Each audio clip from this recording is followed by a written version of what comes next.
کہنے کا مقصد صرف اتنا ہے کہ زندگی صرف ایک دھوکہ ہے. دنیا ایک ایسا دھوکہ ہے کہ ایک ایسا فریب ہے کہ اس فریب میں ہم اپنی زندگی گزارتے ہیں اور اس دنیا کی خاطر ہم سب کچھ برباد کرتے ہیں. ہم یہ بھی نہیں سوچتے ہم اپنی زندگی کو اس قدر برباد کرتے ہیں کہ ہم یہ سوچتے ہی نہیں کہ یہ زندگی اللہ تبارک و تعالیٰ کی ایک امانت ہے جو اللہ تبارک و تعالیٰ نے ہمیں عطا کی.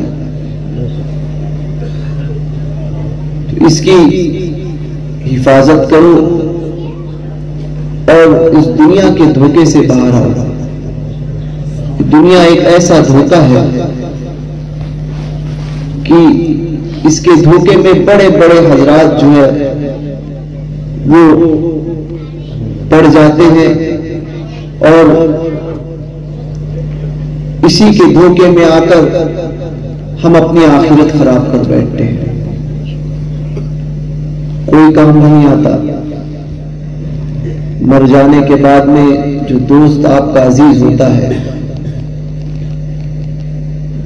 آپ پر جان دینے والے کوئی کتنے بھی نہیں, مر جاؤ گے قبر میں پہنچو گے, قبر کی منزل میں اسی کو کہے جو آپ کے لیے آپ پر جان فدا کرتا تھا, ایک لمحہ بھی نہیں رہتا تھا, اگر اس کو کہا جائے کہ ساتھ میں چلو, اسی کے ساتھ میں تم بھی قبر میں لیٹ جاؤ, تو کتنا بھی کوئی عزیز ہوگا وہ تیار نہیں ہوگا. ماں ہو, باپ ہو, دوست ہو, بھائی ہو, کوئی ہو, بیوی ہو. ہمارے خاندان میں ایک رواج ہے 11ویں شریف پڑھنے کا. حضور بڑے پیر دستگیر رضی اللہ تبارک و تعالی عنہ کی 11ویں شریف حضور بڑے پیر دستگیر کے اوراد و وظائف پڑھے جاتے ہیں. اس کو 11ویں شریف کہتے ہیں. ہمارے خاندان کا رائج کرتا ہے اور پورے کوکن کے علاقے میں, مہاراشٹر میں جو کوکن کا پٹا ہے, اس پورے کوکن پٹے میں 11ویں شریف کا رواج عام ہے. ہمارے ادھر کوئی اچھا کام ہو بغیر 11ویں کی وہ ایک کتاب ہوتی ہے, اس کو عربی میں ہے, اس کو اردو اشعار کے ساتھ ملا کر پڑھتے ہیں. ایک شعر عربی کا ہوتا ہے اور اس کی مناسبت سے ایک شعر اردو کا پڑھا جاتا ہے, اور میلاد جیسا اس کو پڑھتے ہیں جیسے میلاد پڑھتے ہیں, سب مل کر ایک ساتھ میں ایک آواز سے. تو اس میں ایک شعر پڑھا جاتا ہے, ماں بہن اور باپ برادر جورو بچوں کے شرفے, جیتے دم کے ساتھی سارے, کوئی نہ قبر میں آوے گا. سب جیتے دم کے ساتھی ہیں, چلتے پھرتے یاد خدا کا, کرنا ہے سو جو کر لے, آخر ایک دن جانا ہوگا, پھر نہیں آنا ہوئے گا. یہ پڑھتے ہیں. یہ بات حقیقت ہے. قبر میں آپ کو کوئی کتنا بھی چاہے اس کو کہو کہ قبر میں ساتھ میں آئے, تو کوئی آنے کو تیار نہیں ہوتا. وہاں کام آتے ہیں وہی جو سارے کائنات کے مالک و مختار ہے, جو آخرت میں کام آئے گا. یہ دنیا تو مختصر سی ایک قلیل مدت ہے. امام جعفر صادق رضی اللہ تبارک و تعالی عنہ سے پوچھا گیا, حضور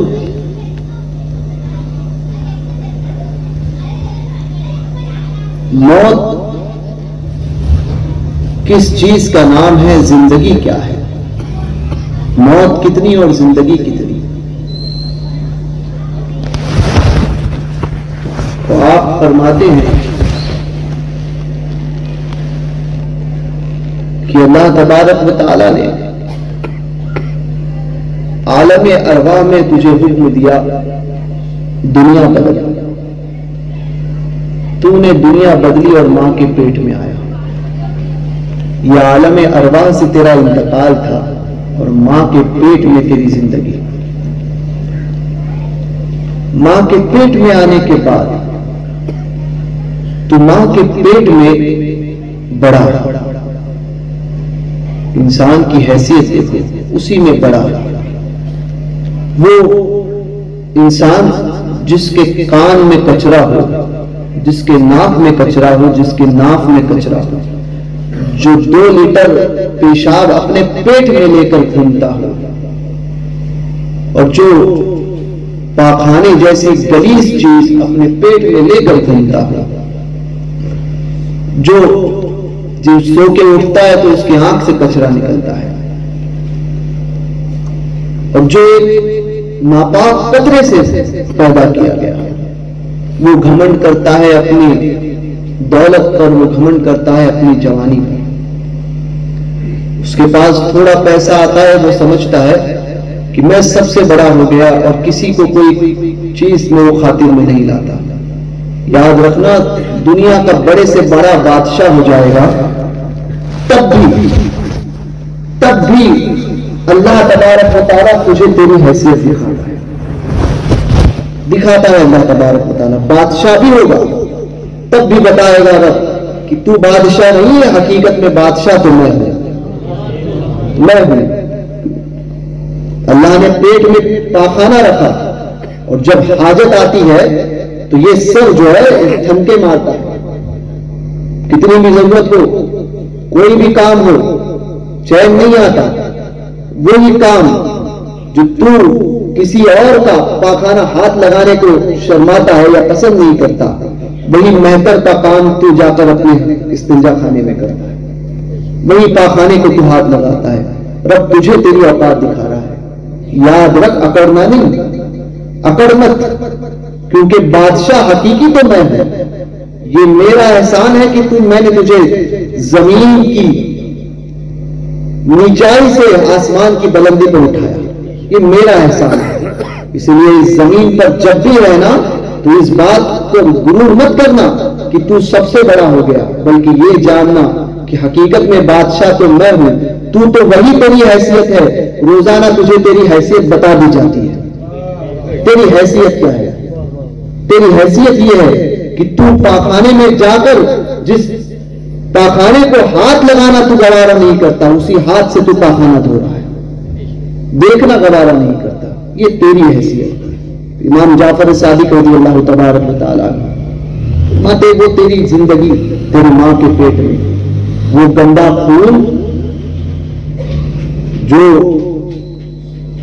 عورتوں کو بہانا آتا ہے، اب حاملہ ہونے کے بعد میں وہ خون نہیں آنا وہ بند ہو جاتا ہے، اسی گندے خون سے تیری پرورش، تیری حیثیت تو یہ ہے۔ اپنی حیثیت کو پہچان تو پتا چلے گا کس چیز کا گرو، اسی گندے خون سے تیری پرورش پاتا ہے۔ امام جعفر صادق فرماتے ہیں کہ وہ دنیا ماں کی کوکھ، وہ تیری دنیا ہوتی ہے، اور اس دنیا کو تو ایسا سمجھتا ہے کہ وہی دنیا تیرے لیے سب کچھ ہوتی ہے۔ اتنی سی کوکھ، وہ اندھیری کوٹھری جو ماں کی ہے، اس کوٹھری کو تو سمجھتا ہے یہ میری دنیا ہے، میری دنیا ہے۔ بچہ جب پیدا ہوتا ہے تو رونے کی کئی وجوہات ہیں، پتا ہے آپ کو؟ ایک وجہ تو یہ ہے کہ شیطان اسے چھوتا ہے، اور امام جعفر صادق یہ وجہ بھی بیان فرماتے ہیں بچے کا رونے کا سبب یہ ہے کہ وہ اس دنیا میں آنا نہیں چاہتا۔ اب وہ ماں کی کوکھ، وہ اندھیری کوٹری اس کے لیے اتنی بڑی دنیا ہوتی ہے کہ وہ سمجھتا ہے کہ یہی میری دنیا ہے، یہی میرے لیے کائنات ہے، یہی میرے لیے کائنات ہے، اس لیے اب وہ آنا نہیں چاہتا۔ اب حکم ہوتا ہے کہ دنیا بدلے، اب دنیا بدلتا ہے، تو یہ اس کی دوسری زندگی، عالم ارواح کی پہلی، ماں کی کوکھ کی دوسری، اب یہ تیسری زندگی اور دوسری موت۔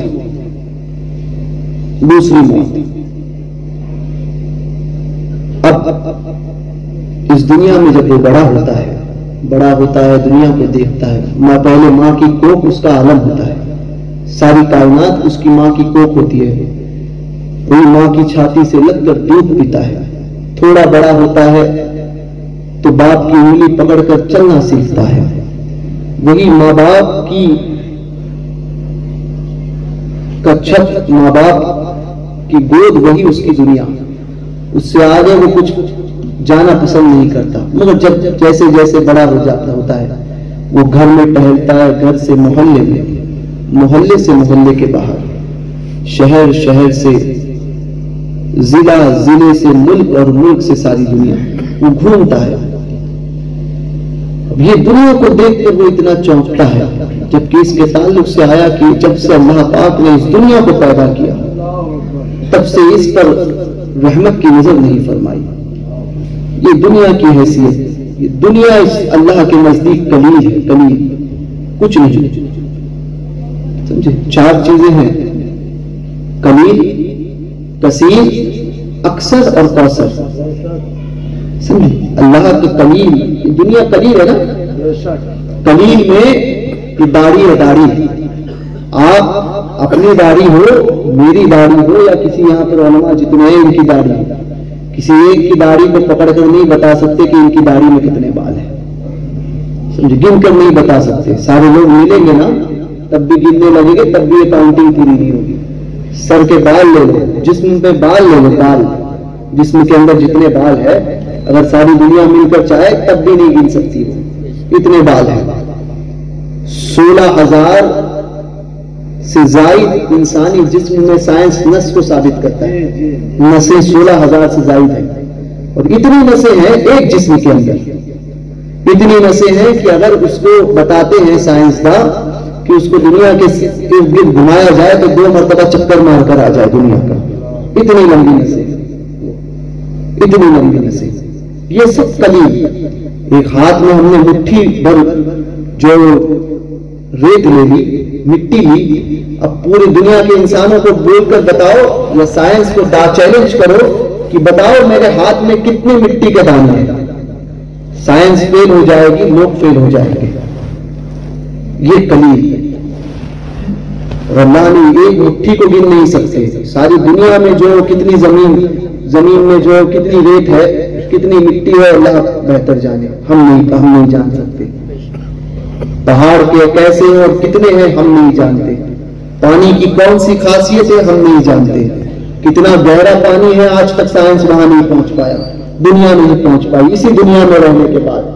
یہ سب اللہ کے نزدیک قلیل، قلیل کے معنی تھوڑا، کثیر یعنی تھوڑا زیادہ۔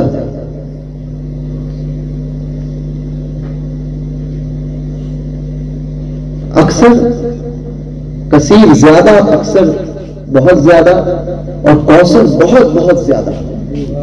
یہاں پر کوئی میمن حضرات ہوگا نا، میمن کوئی ہے یہاں پر؟ کوئی بھی نہیں۔ میمنوں میں بھی 4 چیزیں ہوتی ہیں، سمجھے؟ وہ ہے اوچھا، اوچھو، بہت چھوٹا، اوچھو، اوچھا، اس کے بعد میں آتا ہے گھڑو، سمجھے؟ پھر ودھارو، اور پھر گھڑو ودھارو۔ میمنی میں بھی گھڑو ودھارو کے بعد میں کوئی نہیں پڑھاتے، سمجھے؟ ہم بھی کہتے ہیں تھوڑا، بہت زیادہ، بہت زیادہ، سمجھے؟ بہت زیادہ، یہی ہوتا ہے، 5واں نہیں ہوتا ہے۔ یہ تھوڑا قلیل، اللہ کے قلیل کو یہ ساری کائنات مل کر نہیں سمجھ سکی۔ سارے انسانوں کو جمع کر دو دنیا کے اور بول دو کہ ایک پہاڑ میں کتنے پتھر ہیں وہ گن کر بتائے، یہ چیلنج ہے، زندگیاں ختم ہو جائے گی، پہاڑ کے پتھر ختم نہیں ہوں گے، ختم نہیں ہوں گے۔ یہ ساری چیز اللہ کے نزدیک قلیل، یہ دنیا، اس دنیا میں آپ ستارے دیکھتے ہیں، یہ سب قلیل، یہ دنیا اللہ کے قلیل کو سمجھنے سے قاصر ہے، تو اللہ نے جس محبوب کو کوثر دیا اس کو کون سمجھ سکتا ہے؟ اِنَّا أَعْطَيْنَاكَ الْكَوْثَرَ، اے محبوب ہم نے آپ کو کوثر عطا فرمایا۔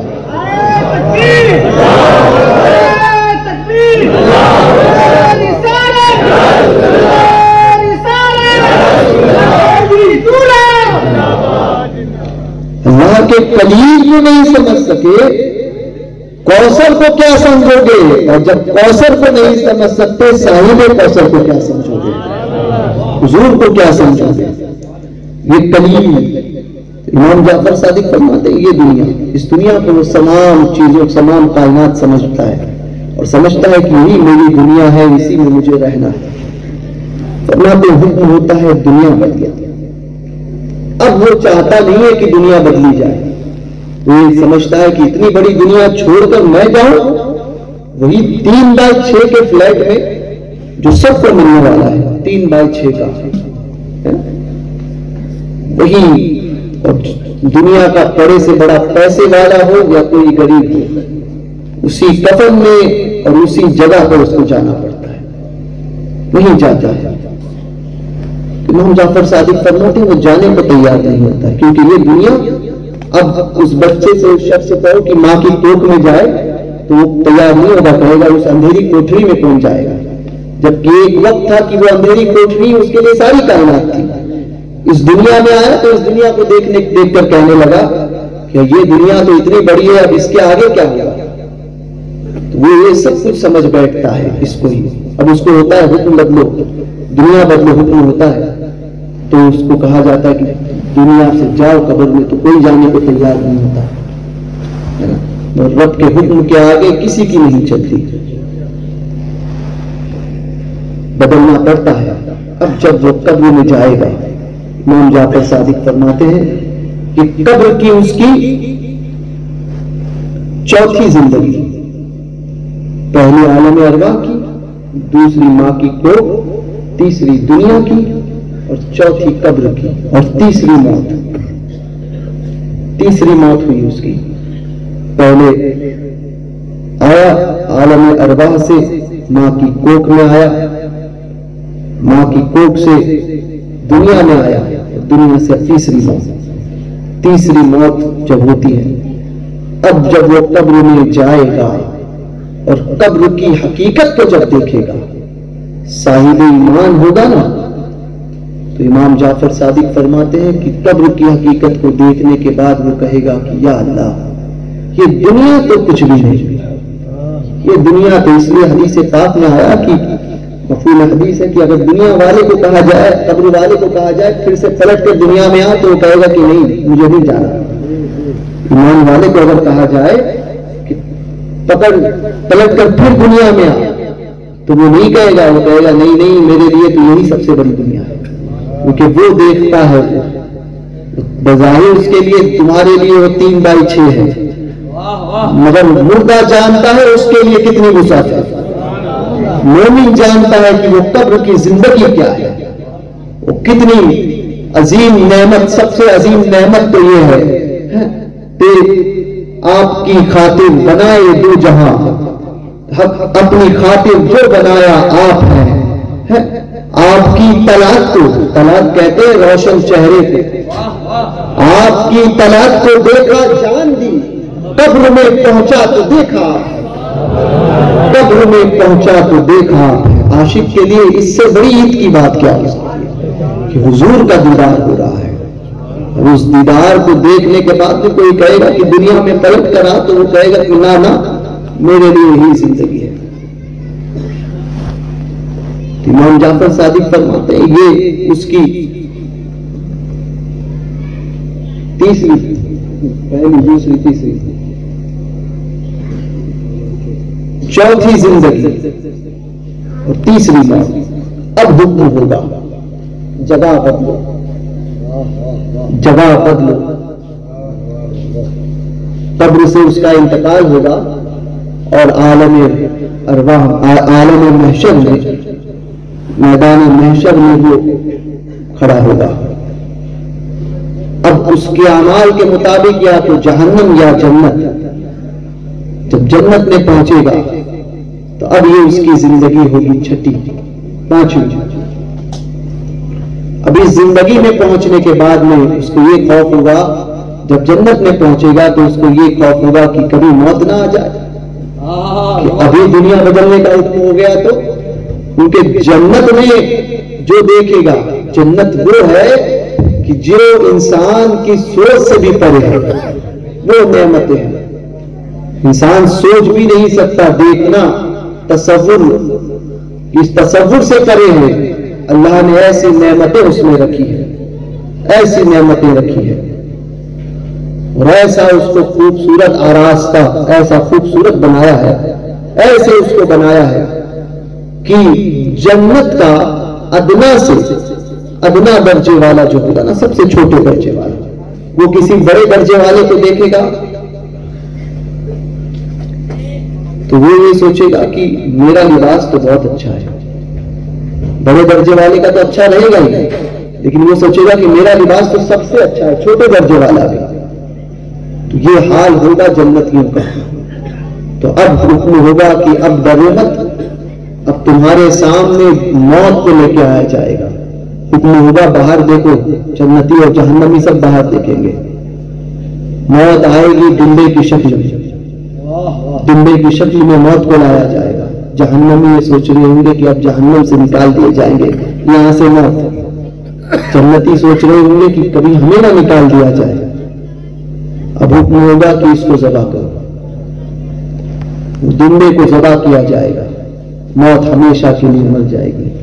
اب ہمیشہ ہمیشہ کے لیے اس زندگی میں رہنا ہے۔ امام جعفر صادق فرماتے ہیں تیری جگہ تو وہ تھی، تیری جگہ تو وہ ہے، اس دنیا میں کیا رکھا ہے؟ یہاں سے تو حکم ہوگا کہ پلٹ کر جا، تجھے بدلنا ہی ہوگا۔ تو کتنا بھی لاکھ چاہ لے کہ مجھے نہیں جانا ہے، مگر تجھے جانا ہوگا، جانا ہوگا۔ کوئی یہاں اس دنیا میں ہمیشہ ہمیشہ کے لیے رہنے کے لیے نہیں آیا، جانا ہوگا اس دنیا میں۔ جو تیری اصل دنیا ہے، جو تیرا اصل مرکز ہے، اس کی طرف پلٹ، وہ ہے جنت۔ اس کے لیے کوشش کر، اور یہ تبھی مل سکتی ہے جب غلامی مصطفیٰ ہوگی۔ مصطفیٰ کی غلامی کی مہر جب ہوگی نا، تبھی یہ زندگی آپ کو اور ہمیں مل سکتی ہے، ورنہ وہ جنت بغیر مصطفیٰ کے غلامی کے مہر کی مل ہی نہیں سکتی۔ حضور کی محبت کی مہر، حضور کے اصحاب کے محبت کی مہر، حضور کے اہل بیت، حضور کے چاہنے والوں کی محبت کی مہریں جس زندگی پر ہوگی نا، اور جس ذات پر ہوگی، وہی ذات جائے گی جنت میں۔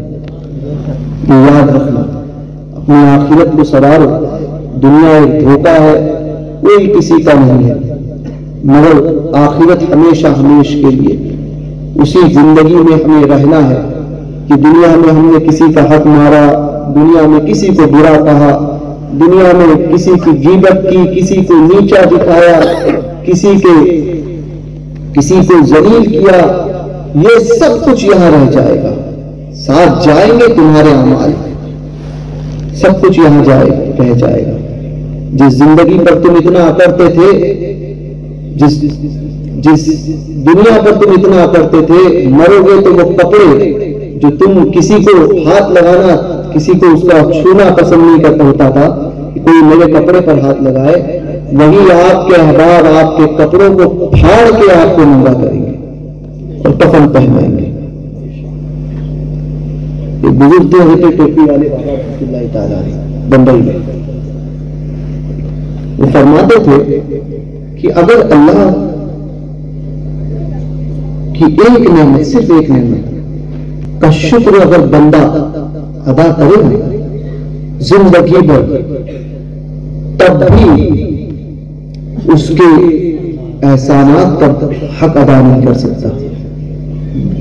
جو اس نے احسان ہم پر کیا ہے، ایک نعمت، اس کی ایک نعمت، صرف ایک نعمت۔ کہتے تھے کہ اللہ جب دنیا میں کسی کو پیدا کرتا ہے تو جسم پہ کپڑا نہیں ہوتا، بغیر کپڑے کے پیدا ہوتا ہے۔ اولیاء کاملین کی شان نرالی ہوتی ہے، بعض اولیاء کاملین تو کپڑے پہن کے پیدا ہوئے ہیں، لیکن کچھ باقی سب کا عالم کی جسم پہ کپڑے نہیں ہوتے، بغیر کپڑے کے پیدا ہوتے ہیں۔ ٹوپی والے بابا فرماتے تھے کہ سب بغیر کپڑے پیدا ہوتے ہیں۔ میرے رب کا یہ احسان ہے کہ جب بندہ مرتا ہے تو اسے بغیر کپڑا دفن ہونے نہیں دیتا، پہلے کفن نصیب کرتا ہے، کفن نصیب کرتا ہے۔ سوچو اگر کفن نصیب نہ ہو تو ہماری عزت کیسے نیلام ہوگی، کیسے نیلام ہوگی؟ یہ اللہ کا احسان ہے کہ ہمارے موت پر ہمیں وہ کپڑا نصیب کرتا ہے، وہ کفن نصیب کرتا ہے۔ فرماتے تھے اسی کفن کی شکرانے کے طور پر زندگی بھر نمازیں پڑھتے رہے، تب بھی اس کے احسانات کا حق نہیں ادا ہو سکتا۔ اس کفن کے شکر جو کفن کے متعلق جو اس نے احسان فرمایا ہے وہ احسان کا حق ادا نہیں ہو سکتا. تو سوچو اللہ تبارک و تعالیٰ کہ بندے بن کر اپنی زندگی کو گزارو. موت جو آنی ہے، زندگی مختصر ہے، ہر سانس جاری ہے ہمارے جسم کے اندر، ہماری لائف ہماری زندگی کو وہ کم کرتے ہوئے جاری ہے.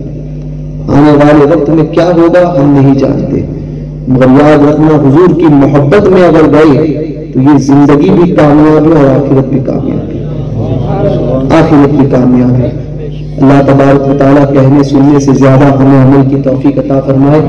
دوران گفتگو اگر کوئی غیر شرعی کلمات مجھ سے نکلے ہوئے ہو تو میں توبہ کرتا ہوں. استغفر اللہ ربی من کل ذنب و اتوب الیہ. لا